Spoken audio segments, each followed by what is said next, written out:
I first saw The Piano Teacher back in 2018, and to be honest, I had zero interest in watching it again. This is a great movie, but I wouldn't recommend watching it twice or once unless you really know what you're getting into. There are more extreme movies out there. Even Haneke himself has made more extreme movies, but The Piano Teacher has some visceral stuff in it. One reason that people have heard of it is that it is somewhat shocking. It's easy to see how this movie got people talking, but I don't think it's all about the shock value. And it's not just the places where Haneke slaps the audience in the face that will stay with you. There's also a lot of depth to this movie. And it's a movie that is hard to come to terms with. It's a movie that's hard to reconcile with traditional storylines or morals. The Piano Teacher is a hard movie to watch, but it's also hard to look away from.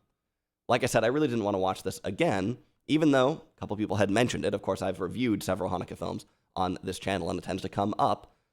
A couple weeks ago, though, I was in Vienna, where this movie is set, and I thought about it a little bit, and right when I got back, another person asked me about it, so here we are. Let's start out with some of the easier stuff, style, location, before we get into some of the deeper questions, the harder questions. In my video about Cachet, I mentioned that when I saw Amour in theaters, when it came out, it was the first movie that made me realize what a director did, or what a director could do. It was my first brush with auteurism, really. Haneke delivers that here as well. He makes a movie in a different way. This movie is from 2001, so it's from before Amour, before Cachet, before The White Ribbon, before Funny Games, but after Funny Games, and after Code Unknown. I have videos about some of those. Let me mention just a couple of stylistic moments that stood out to me and that exemplify this different way of doing things.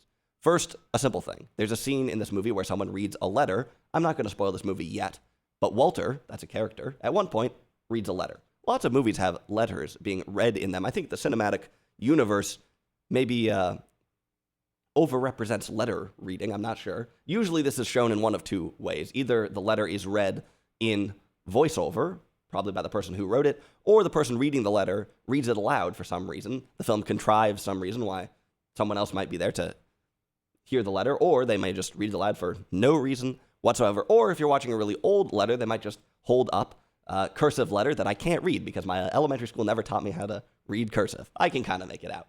Sometimes you got to pause it, though. Anyway, Haneke doesn't do either one of these things, really. We see Walter looking at the letter. It's clear he started to read it to himself. He reacts to it a little bit. Then we cut away to some other simultaneous action, look at something else completely. And when we come back to Walter, he's read part of it aloud to another person. We never hear the beginning of the letter, but there's just enough information in what he's said, you know, a couple sentences in, to surmise what it's about. That might not sound that different from what I was describing, and it's kind of a simple thing, but it feels different. It's just a different way of doing things, and Haneke is all about this. Here's an even simpler example. Everyone talks about long shots in Haneke films. To me, that doesn't really interest me, and it's not that different from a lot of other directors. But one thing that is kind of cool is how often he uses reaction shots. He really overrepresents reactions in his movies. This is actually the first thing that I noticed in a Haneke film. Amour starts with people going to a concert, and instead of seeing the stage, we see the audience. Cachet is all about the absence of reverse shots, or trying to turn the camera around in some ways. And this movie does it too. It many times shows us the reaction instead of the action. And there is some thematic grounds for this, given some of the voyeuristic ideas in the film. I'll touch on this a little bit later. Let's talk about the location for a second. I was sort of excited to see the movie because I was just there. Well, like I said, I wasn't excited to see the movie, but I was interested in revisiting the place and in having the intellectual high ground of having been there myself, even though I was not there for very long. I don't really know much about the place. Very little of this movie, though, actually takes place on the street, and it is definitely not a tourist film. Actually, if I didn't know where it was set, I wouldn't necessarily have guessed the right place, even though I was just there. It does start out with a really wide apartment door. That's a hallmark of a European building, I guess. When I was there, I was struck by just how spacious some of the buildings are. If you look into the entry of an apartment building, you'll see this really wide staircase. It's stone, but it's so old that all the treads are like worn down into these bowls, worn down by so many footsteps over the years. Then you can see out the back, there's a little courtyard, and you just think, wow, what an enormous waste of space.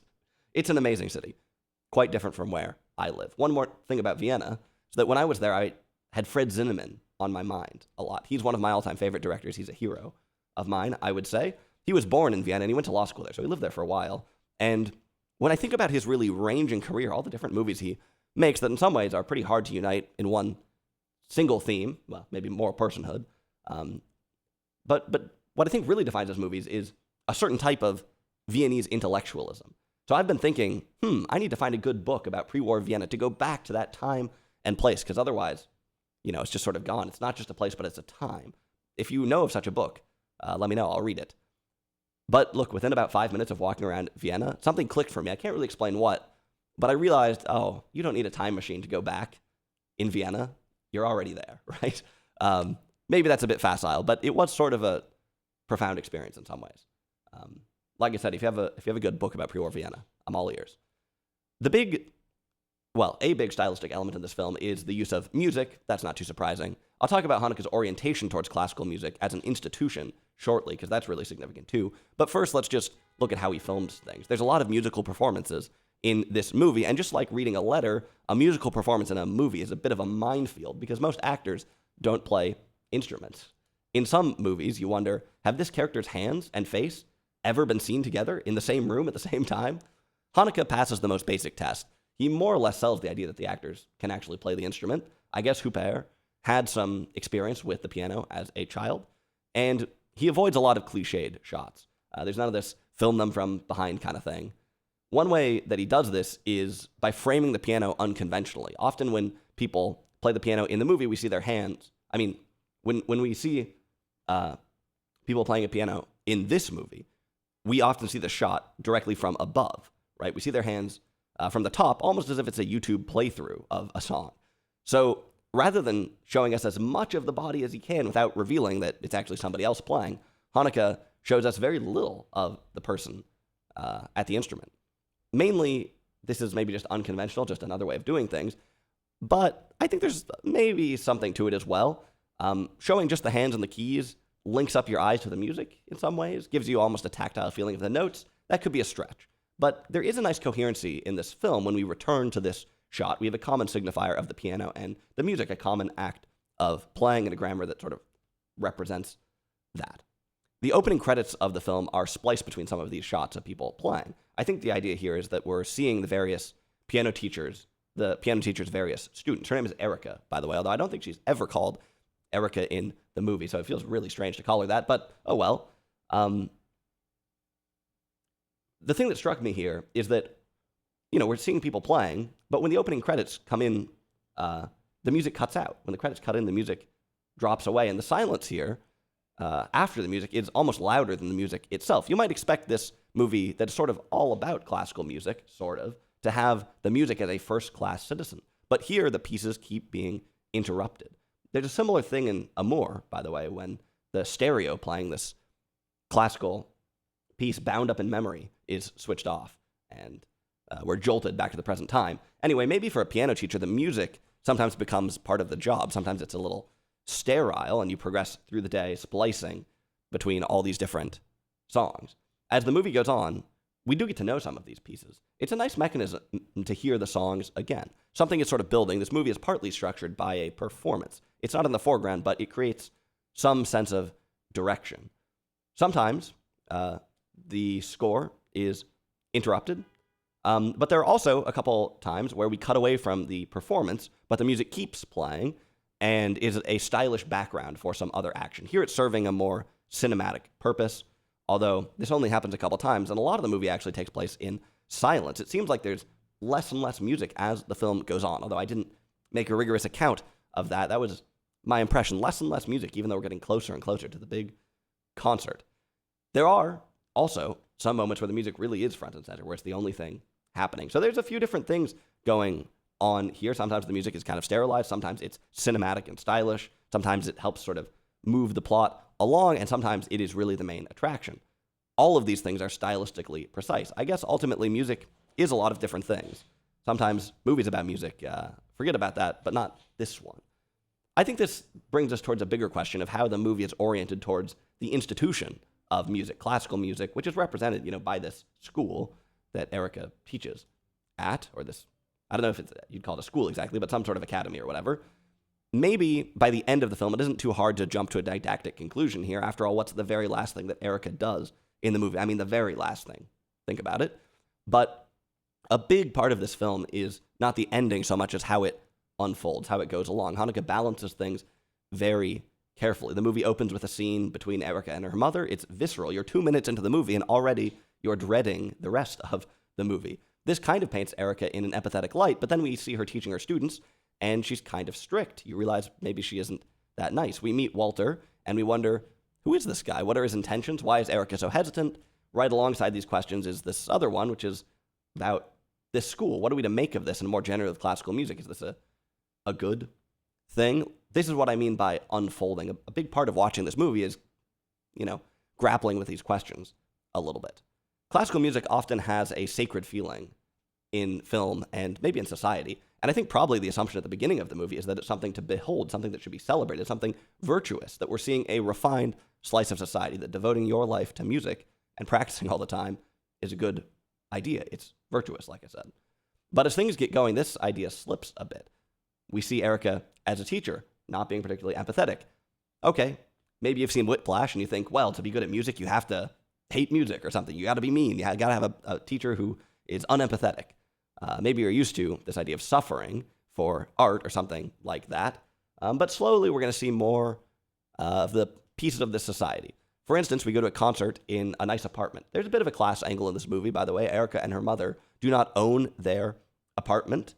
And Erica's mother brings this up in the beginning. Maybe she's penny pinching a little bit. They aren't facing crippling inequality. This is Europe, after all. But it seems like they're not quite at home in these circles. When we see the audience at this concert, the mother is the only person chewing gum. There seems to be a deep insecurity in this character who is pushing her daughter so hard for some kind of acceptance. At the interval, one of the patrons, seemingly the owner of the place, shows Erica's mother his collection of antique instruments. Interestingly, we see a viol here, which is the instrument played in the fantastic movie All the Mornings in the World. The guy talks about how one of his prized possessions, his prized instruments, is a smaller viol that he has a painting of. He's got the antique instrument, but he also has this old painting, not just of the same type of instrument, but of exactly that instrument. Checkmate, collectors. Erica's mother later says that she was totally bored by this guy. So this is not totally harmonious. It's interesting that Anna's not completely at home in these circles, even though she's sort of exalted by them. She somehow has to be fighting for relevancy or something like that. If she weren't to play the piano, would she be welcome here? You catch a little glimpse of the servants, the workers, who are setting out all the food for this concert or this party or whatever. And you wonder, what's the difference between them and her? Anyway, when you watch all this stuff, I mean, what do you think? Did you think that this antique collector is cool and the mother is corrosive and should take more of an interest and just judgmental or whatever? Did you think, wow, that guy's really pretentious and she's right to be a bit bemused? Maybe it's both. Like I said, it's not entirely harmonious. You can fill in the metaphors about musicians. Musicians straining to play a piece, about all the tension in an orchestra, the tension in the bows and elsewhere. There's so much tension in this movie. Later on, we get to know one of Erica's students, Anna, and her mother. Actually, she's in the first scenes, and she's at this concert as a page turner, I think, as well. Nice detail. Presumably, these characters are partly here to mirror what Erica's childhood may have been like. Anna's mother doesn't seem particularly mean. In some ways, she seems to really be behind her child. She talks about how much she's sacrificed for her, but she also tells Erica that Anna's only chance of making something in life is behind the piano, since she isn't very pretty and doesn't have many friends. That feels like something Erica's mother would say, a twisted kind of love. Can you even call it that? The more the movie goes on, the more this institution seems to erode. And again, what a tension there is here. What a cross there is to bear. In some ways, this is just a backstory to the relationship between Erica and Walter. But I think it's pretty significant. In fact, to me, the zenith of the entire movie comes the last time Walter says hello to Erica. It's a tiny moment, but to me, that's the crux of the entire film. Because he has clearly enmeshed himself in the society again. He's nestled himself under his family's wing again. He's retreated back into the society, and it stings. It's a betrayal. Ultimately, to me, this is a movie about society, largely, and about loneliness within society. Loneliness often has a trace of irony to it. I remember the last week that I was a college student, senior week, right before graduation, I had thought that I was going to be having this big last hurrah with all my friends. Nothing too crazy, but, hanging out. But actually, a bunch of them left campus or were hanging out with their family or got lost in the woods or something. Classes stopped. Everything slowed way down, and I kind of looked around and said, where is everybody? Loneliness is not just being on your own. It's the absence of something. It's hearing the people down the hall laughing, the empty fairgrounds. It's kind of ironic, kind of startling. Of course, I think it's good to be comfortable in these situations. But anyway, I'm rambling a little bit here. But to me, the movie, a big part of this movie is Erica's encounter with society, and it involves a lot of loneliness and resent. Okay, I'm not trying to spoil things, but let's talk a little bit about Erica and Walter. Maybe this is where we should have started. This is an unconventional relationship between two people who have very different ideas about romance and intimacy. Both of them are a little bit mysterious. Is Walter just a smooth talker, following some youthful fascination? He's a Prince Charming. Does he care about the music? Is he to be trusted with intimacy? Erica doesn't want to give him the time of day, doesn't want to talk to him at all. At first, it's not totally obvious what the tension is when they meet at this concert, where Walter ends up playing as well. They're sort of combatively talking about Schubert, and it seems like, is this some strange sort of courtship ritual that will end with someone saying touche, or is this genuine tension, right, and dislike? Well, it's the second one, probably. Anna doesn't want him in her class. Why not? Well, maybe having a relationship with a student isn't ideal. He's much younger than she is, although Erica's age is mysterious. Either way, why is Erica so cold to him, even as she is seemingly desperate for intimacy? There are a few different answers to these questions. I got to open the spoiler door a little bit here to talk about this double life that Erica is leading. Maybe it seems bizarre that she is leading a strict life as a piano teacher, but also following extremely basic sexual urges, and in an unconventional way in particular. It might not make any sense that she would visit adult stores, but also brutally chastise a student that she catches looking at an adult magazine. Surely that's hypocritical. Well, it turns out that a lot of people's lives don't make much sense. I think it's common for people to lead this sort of double life. It's one of the hallmarks of an unbalanced life, perhaps. It's not hard to imagine how Erica's sexual desires were probably smothered when she was growing up, leading the life that Anna leads, living under the shadow of her mother. These things maybe always come to the surface eventually, and when conventional paths aren't available, desire takes a different route, I guess. In this case, leaving her riddled with contradictions, leaving her desperate for touch, but also afraid of it. She brazenly chases certain fantasies, but also strenuously resists Walter's advances. Again, this might seem weird, but I think it's deeply realistic. Of course, these two worlds do eventually meet. Erica and Walter do break through to each other. And, I mean, by very crude means, they've got some blunt instruments in this film. You might expect this to be a joyous resolution of trauma, but actually it's just the beginning of even more problems. The most obvious reading of this movie is that Erica does not know how to love, doesn't love herself, can't love another. And this is not something that can be learned overnight. Walter and Erica's first intimate encounter is sort of a disaster, but at the end of it, Walter kind of shifts gears abruptly, and he starts skipping around, and he's joking, and he's kind of joyous and lifting the spirits. He's goofing around, and he says, "Don't worry, we'll do better next time." This is not his first, I guess, and he can sense something about Erica, her lack of experience, at least. He can sense something, but he probably doesn't grasp her truth entirely. I don't think he ever does. He certainly learns more later on, but he's a bit too vindictive to really get to the bottom of things, maybe. Anyway, there's something way deeper than shyness and inexperience, although these things may all be interlinked. Erica is a masochist. It says so right in the blurb on IMDb. But this is not a question of style. It's not about how she dresses. It's a collection of a lifetime of strategies for interacting with the self and with others. I'm making this up, but the point is that it's in there pretty deep. Sometimes, maybe often, people's virtues and vices are related. In some ways, Erica is a big success. She's a professor, an artist, deeply knowledgeable about certain things that not many people care about, but still, she is a master in some ways. But you saw how Anna is being raised, and you can imagine that for Erica, these successes were tied up in impatience, resentment, maybe self-loathing, and this is not something that she can shed when Prince Charming comes knocking. That's the easy reading I skipped the last section a little bit. But there's a lot of meat here, but I don't think it quite gets to the bottom of things. For one thing, that reading is a little bit sterile. It strips away some of the ferocious things that happen, and it ignores the shifting empathetic grounds of the film, the wildly shifting empathetic grounds of the film. I think one thing that makes this movie so hard to reckon with is just how few moral reference points there are. Erica is a doozy of a main character. I've just been talking about how lonely she is. But it's hard to hop on the empathy train when you're watching the movie because of some of the things that she does. Some of her actions are driven by desire, okay, but others are darker. And she's not only self-destructive, but violent towards others. This is a hard character to square up, and maybe that's part of the point. On the other side of things, Prince Charming ends up being erratic at best. So it's hard to square up really anybody in this movie. The summary I just gave feels a bit like a dehydrated version of the film, and if you add back in some water, you're not going to recapture the edges of the original and the sort of bewildering experience of watching the movie. Another thing is that my description kind of demonizes desire, or suggests that the only way to be healthy is to express desire the same way that everybody else does. Hanukkah kind of seems to be suggesting that in the movie. Is it true? I don't know.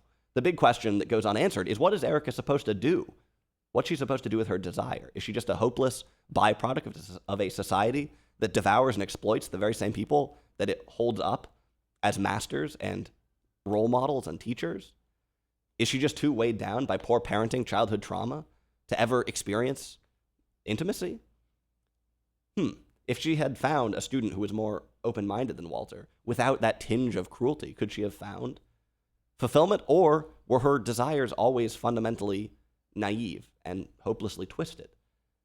Hanukkah seems to think it's more of that one. I'm not sure everyone would agree. Fantasy is a funny thing, though. I don't have this movie completely pinned down. Not sure you're really supposed to. It still speaks to me, without a doubt.